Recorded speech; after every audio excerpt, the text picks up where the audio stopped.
दोस्तों स्वागत है आपका मेरे YouTube चैनल इंग्लिश बाबू पर।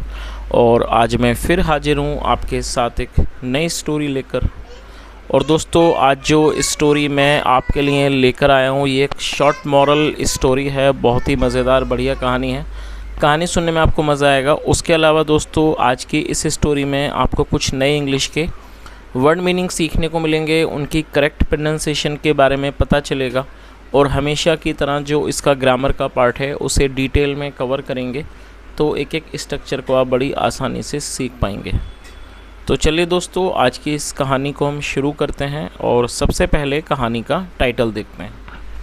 कहानी का टाइटल है the fate of the traitors. क्या मतलब हुआ दोस्तों? ट्रेटर का मतलब होता है गद्दार और फेट का मतलब भाग्य। The fate of the traitors मतलब क्या हुआ कि गद्दारों का भाग्य। तो दोस्तों ये आज की इस कहानी का टाइटल है, शीर्षक है।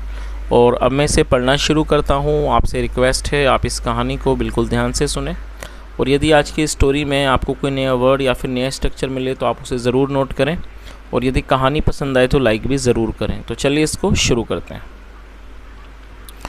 इन a pasture some dogs were guarding a flock of grazing sheep. क्या मतलब हुआ दोस्तों? ये जो वाक्य है ये पास्ट कॉन्टिन्यूअस का वाक्य है। पास्ट कॉन्टिन्यूअस का मतलब होता है जब हम पास्ट में कोई ऐसा वाक्य बनाते हैं जहाँ पर कोई क्रिया चल रही हो, तो इस तरह के वाक्यों को पास्ट कॉन्टिन्यूअस का वाक्य कहा जाता है, जहाँ पर वॉज या वर्ब का प्रयोग हेल्पिंग वर्ब के रूप में किया जाता है, जैसा यहाँ पर किया गया है। और साथ में वर्ब की फोर्थ फॉर्म लगाई जाती है। गार्ड का मतलब होता है रक्षा करना। तो क्या अर्थ हुआ?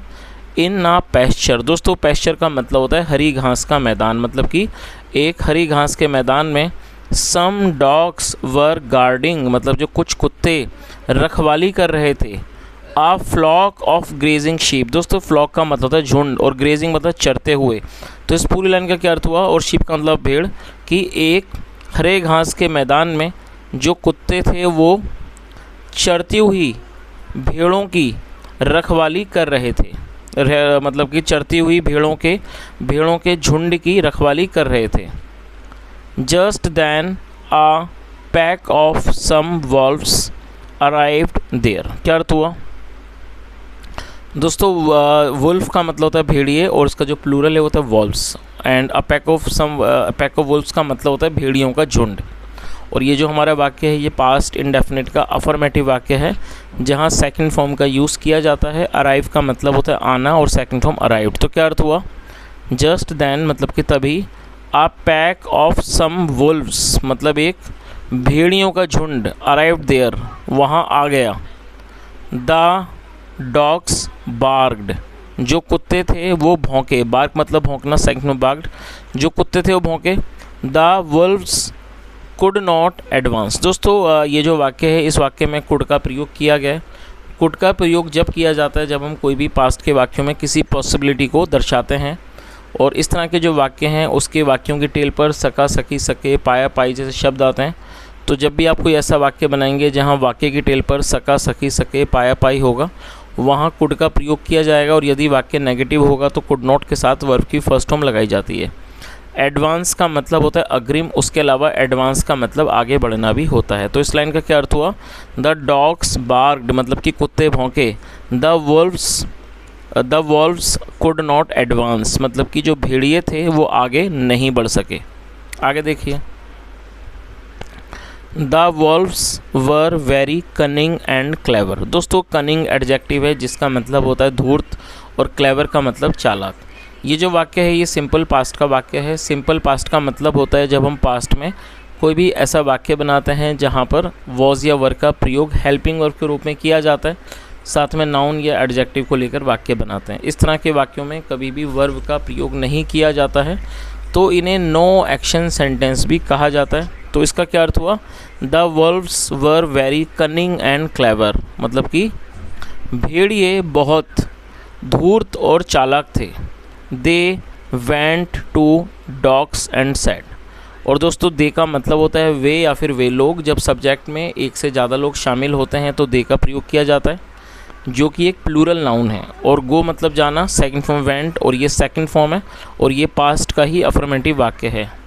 दे वेंट टू डॉग्स, वे कुत्तों के पास गए, एंड सेड और कहा, you and we are of the same family. और ये दोस्तों वाक्य है सिंपल प्रेजेंट का। जैसे ऊपर सिंपल पास्ट था वैसे ही सिंपल प्रेजेंट होता है। सिंपल प्रेजेंट में इज एम आर का प्रयोग किया जाता है हेल्पिंग वर्ब के रूप में, साथ में नाउन या एडजेक्टिव को लेकर वाक्य बनाया जाता है। तो उन्होंने क्या कहा, यू एंड वी मतलब होता है हम, मतलब कि तुम और हम। You and we are of the same family, मतलब तुम और हम एक ही परिवार के हैं। The only difference is that we are wild and hunt for food. और उसने क्या कहा, the only difference is that. और दोस्तों डिफरेंस नाउन है जिसका मतलब होता है फ़र्क, उसे डिफरेंस कहा जाता है जिसका, और ये एक नाउन है। तो क्या अर्थ हुआ, उसने आगे क्या कहा कि the only difference is that, मतलब कि जो इकलौता फ़र्क है वो है दैट कि वी आर वाइल्ड, हम जंगली हैं, एंड हंट फॉर फूड, और खाने के लिए हम शिकार करते हैं। हंट मतलब शिकार करना। You have become slaves of humans. दोस्तों देखिए यहाँ हैव के साथ थर्ड फॉर्म का यूज़ किया गया है। ये प्रेजेंट परफेक्ट का वाक्य है। प्रेजेंट परफेक्ट का मतलब होता है जब वर्तमान में कोई क्रिया का पूरा होना पाया जाता है, जैसे आया है, गया है, लिया है, दिया है, चुका है। इस तरह के वाक्यों में हैज़ या हैव का प्रयोग हेल्पिंग वर्ब के रूप में किया जाता है, साथ में वर्ब की थर्ड फॉर्म लगाई जाती है। यदि आपका सब्जेक्ट ही, शी, इट या सिंगुलर होगा तो उसमें हैज़ का यूज़ किया जाएगा। आई, वी, यू, दे प्लूरल में हैव का यूज़ किया जाता है, तो यहाँ यू के साथ हैव का यूज़ किया गया। और बिकम मतलब बनना, और ये थर्ड फॉर्म है। और स्लेव का मतलब होता है दास या फिर गुलाम। तो उसने क्या कहा, you have become slaves of humans, मतलब तुम आदमियों के, मानवों के गुलाम बन चुके हो। And live on whatever leftovers they throw to you, और आप उस चीज़ पर जीते हो वॉट एवर, जो भी लेफ्ट ओवर्स, बचा खुचा, दे थ्रो टू यू, मतलब जो भी बचा खुचा वो तुम्हारे ऊपर फेंकते हैं, तुम उस पर जीते हो, उस पर तुम जीवन का निर्वाह करते हो। लेट्स बिकम्स फ्रेंड्स अगेन, चलो आओ दोबारा से दोस्त बन जाते हैं। चलिए आगे देखिए। The dogs looked at one another, कुत्तों ने एक दूसरे को देखा। लुक मतलब देखना, second from looked. The dogs looked at one another मतलब कुत्तों ने एक दूसरे को देखा। एंड डिसाइडेड, और उन्होंने फैसला किया। In favour of the friendship, favour of मतलब होता है किसी के पक्ष में। तो क्या अर्थ हुआ कि कुत्तों ने एक दूसरे को देखा और उन्होंने जो उनका निर्णय था वो उन्होंने अपनी दोस्ती के, मतलब दोस्ती के हक में या कैसे दोस्ती के पक्ष में उन्होंने निर्णय किया। The wolves invited the dogs, जो भेड़िए थे उन्होंने कुत्तों को आमंत्रित किया, बुलाया। इन्वाइट का मतलब होता है आमंत्रित करना, और सेकंड फॉर्म में इन्वाइटेड। तो क्या अर्थ हुआ कि the wolves invited the dogs, मतलब कि भेड़ियों ने कुत्तों को आमंत्रित किया। प्लीज़ कम विद अस, कृपया हमारे साथ चलो। टू द जंगल, मतलब कृपया हमारे साथ जंगल चलो। We will arrange a dinner to honour our friendship. और दोस्तों ये जो वाक्य है ये फ्यूचर इंडेफिनिट का वाक्य है, जहाँ पर विल का यूज़ हेल्पिंग वर्ब के रूप में किया जाता है, और अरेंज का मतलब होता है प्रबंध। तो उसने क्या कहा, we will arrange a dinner to honour our friendship. Honour मतलब सम्मान करना, कि हम हमारी दोस्ती के सम्मान करने के लिए एक डिनर का, रात्रि के भोजन का प्रबंध करेंगे। The delighted dogs accompanied the wolves, delighted adjective है जिसका मतलब होता है प्रसन्न, और अकम्पनाइड का मतलब साथ जाना। मतलब ये जो डॉग्स थे जो खुश थे, प्रसन्न जो कुत्ते थे, अकम्पनाइड द वुल्व्स वो भेड़ियों के साथ चले गए। टू द जंगल, जंगल चले गए। The wolves led them into their den, den का मतलब होता है गुफा, अड्डा। और लीड का, और ये जो वाक्य है ये पास्ट का ही वाक्य है जहाँ सेकंड फॉर्म लगाई गई है। लीड का मतलब ले जाना, सेकंड फॉर्म लेड। तो क्या अर्थ हुआ, the wolves led them into their den, मतलब कि जो भेड़िए थे उन्हें वो अपनी गुफा पर ले गए।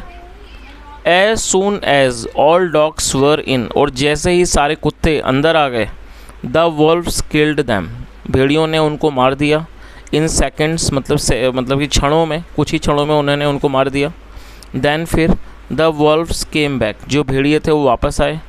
To where the sheep were grazing, जहाँ पर जो भेड़ें थी वो चर रही थीं। ग्रेज मतलब चरना, मतलब वो उस स्थान पर वापस आए जहाँ पर जो भेड़ें थीं वो चर रही थी। The wolves feasted on the fat sheep, feast का मतलब दावत उड़ाना, और जो भेड़िए थे उन्होंने उन मोटी भेड़ों पर उन्होंने दावत उड़ाई।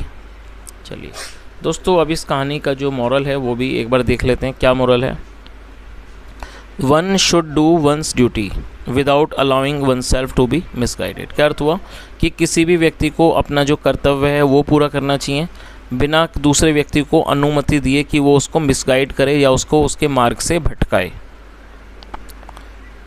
तो दोस्तों ये आज की एक छोटी सी कहानी थी, and if you really enjoyed this story and if you really want to appreciate my hard work then do like this video, and if you have any type of valuable suggestions or feedback, and you are most welcome, you can just go to comment section and you can leave your feedback and write your valuable suggestions there. Thank you so much for listening. Have a nice day and bye.